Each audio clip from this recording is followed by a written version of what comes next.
full rig is usually too slow to be anywhere close to 24 frames per second. And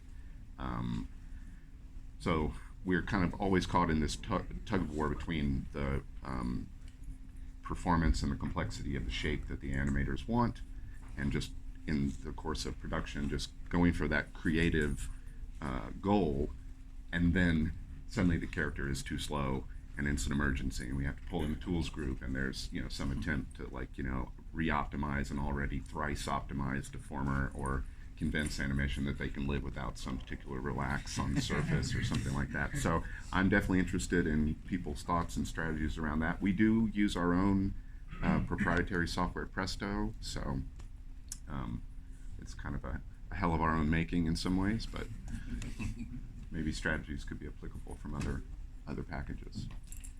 So, go ahead. Okay, if I could ask, actually, what do you encounter as the most serious issue in terms of performance? Is it control rigging or purely deformation or geometry? Well, our meshes are not that dense, truthfully, so it's really just the deformation. I mean, IK is, can always be a sticking point. I remember at one point, a couple of years ago, I was trying to play with cached versions of our characters, so that basically we were stripping out just everything except the joint rotations and the IKFK, and I was still paying a pretty hefty tax just for the IK, but I think at this point it's mostly the deformation. I'm sorry, can I ask why IK is costing you so much? Is it because you have like 1,000 characters or something like that? Or No, is it like, no. I think it's just the solver. I don't actually know. IK should be almost free. Well, From iterative or something. I mean, unless you're doing iterative, but if you're like for limbs and stuff like that, that's really cheap. Not in Presto. Or you would be paying for your control rigging. Yeah. It's probably more than just IK solver. Probably, yeah. Yeah. Well, if we're doing a full spine IK as well. Yeah, is it multi-joint IK? Yeah. That would be slow. Yeah, it's not just two joint. Okay. So I know it's pilot in R&D Animalloджик. We got the almost opposite problem. Uh-huh. Where we just almost. No, we just recently built up a whole new rigging pipeline and set of tools, and we really emphasize performance, and we have rigs that like production rigs with full deformation that runs at 36 FPS. It's really well. We're taking advantage of my evaluation engine, and it's really good. But in order to get there, we put a lot of limits on what the riggers could do, and now the riggers are complaining because they don't have all the flexibility that they would need. So now we're struggling to give them the flexibility. And are your animators echoing what they're saying as well, that they're not able to get the shapes that they're looking for? They will probably soon. We're not there yet, but yeah. So it's kind of we went in with kind of realizing that we had to make sure that the system could be fast, but now we're trying to add complexity incrementally where we think we can afford. So it's kind of the opposite problem in a way, but it's not the solution. So you can't make animation happy either way. Animation will never be happy. Sorry, animators. Outnumbered. So I think it's as simplistic as just make rigs faster, which is a really dumb statement, but also true. It's my favourite. And I think that if we look at all of the work that we did at Fabric, working with customers, the optimization through C++, then the next great white hope is GPU compute.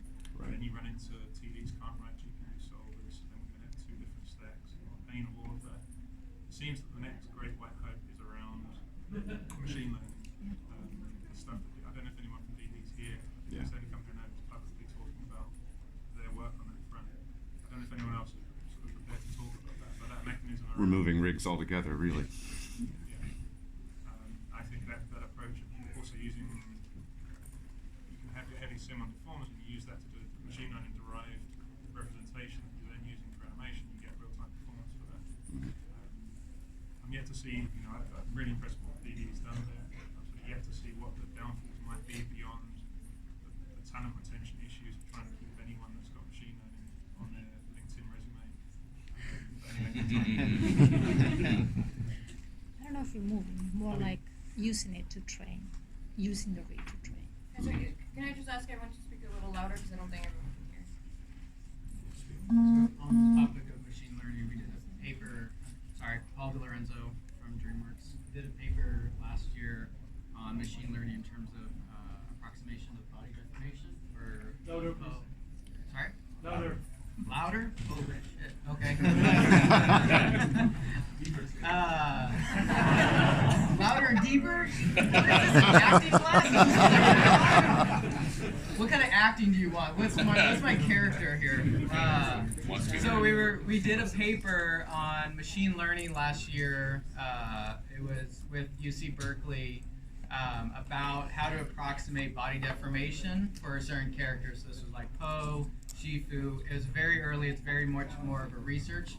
I think it is very much more a research project at this point. I think there's a lot of work to be done on how do you actually bring that into production. But I think there's a lot of interesting things there because you do get completely all the complexity of the rig, and you just kind of lean it at just the math part of it. But I do think that is a very interesting area. Yeah. How do you generalize that, though? I mean, Autodesk has been doing is I don't know how many employees the latest line in 2019, but they cache the rig as a mesh. The whole sand wrap. Yeah, and then that seems to be really successful with playback from my test. Yeah, our animators have started pushing on the 2019, and in large scenes, 20, 30 characters, are getting real-time playback. The slight caveat is that it doesn't work with some internal features of Maya, like the time editor, and you can run out of memory. Yeah, it does eat up memory But you still have to, in that case, build your rigs to be well optimized for parallel. You can't just be throwing constraints like handles and everything. So there is the need to go into your rigs and do profiling to look at the evaluation of the rig itself and try and make that as lean as possible. I'm just one of these guys, studios technical program manager. We deployed cache playback in our production, and yeah, it's the same thing. Like, just because we have faster playback now, we do multi-character real time, the rigs still need to evaluate at some point in time. So you still need to have fast rigs. So and some of the things that we were talking about just before with like machine learning, we started to look at some of the papers as well. I wanted to know kind of like what your expectations were for machine learning. Was it just to use to kind of simplify the deformation stack or parts of the rig? Learn how to collapse, maybe 5 deformers down into one. Like what kind of challenges were you hoping to solve with the machine learning? Not to derail the cache playback conversation. Wait, sorry, what? I was paying attention to what's going on over there. What's the target of machine learning like before you started aim to production in performance? Honestly, the aim was just whether or not we could do it. It was really, honest to God, it was just a research project. It was kind of, I wish Stephen Bailey was here, but it was just kind of whether or not this is applicable, because we were kind of just trying to figure out how could we apply machine learning to the problem of deformation approximation.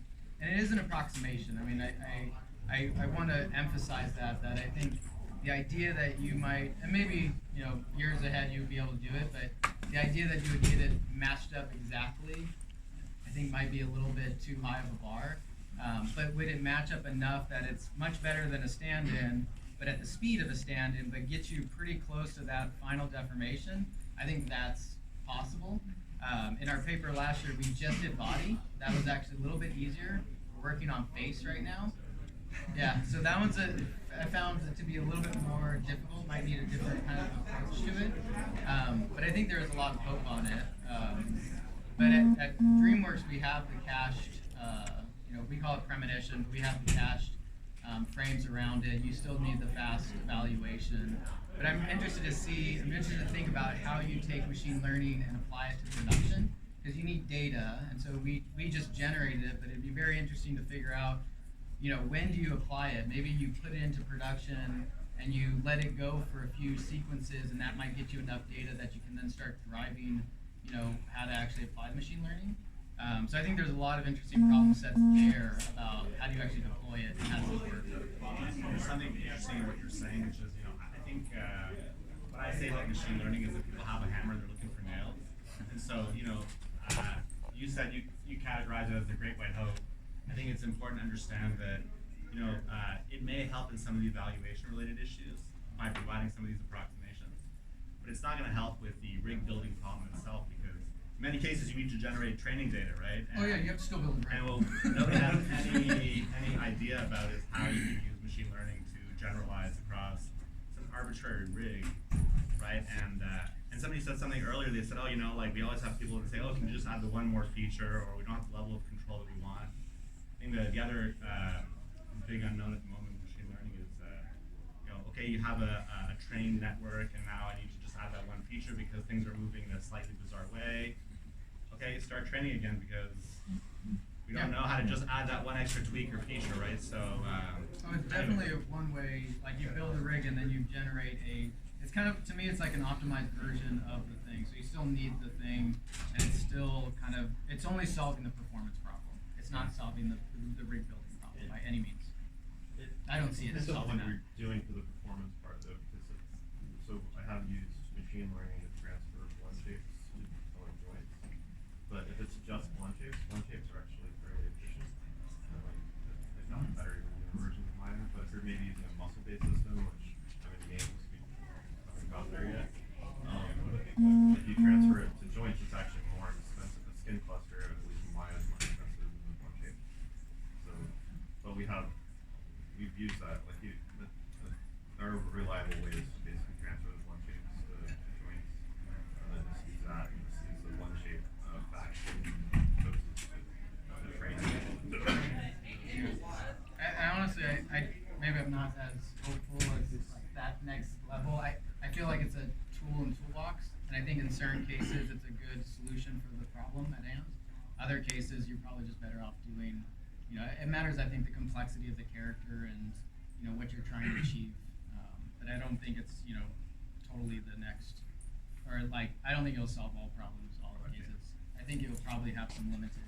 I'm both pessimistic and optimistic. I think, having attempted to replace Maya 3 times with fabric, 3 different attempts, and you run into the same wall every time, is that unless you replace 100% of what Maya offers to a rigging team, they will not use anything else. So I think, whilst we can talk about, wouldn't it be great to do away with all of the authoring headaches and Maya's messy sort of mix of data and evaluation and manipulation in one big custom bug, which we unpicked, but it's painful. You have to look instead, like, how do I just outright improve performance? And so I think the other great one that I'm interested in, I don't know if anyone's doing anything with this, is just offloading compute load on the cloud side of things for authoring. And so, well, if I'm going to accept a world where there's going to be heavy simulation, and that's always going to be the case, then where do I put that compute? If AI is not going to give me the fidelity required for final, then is that how we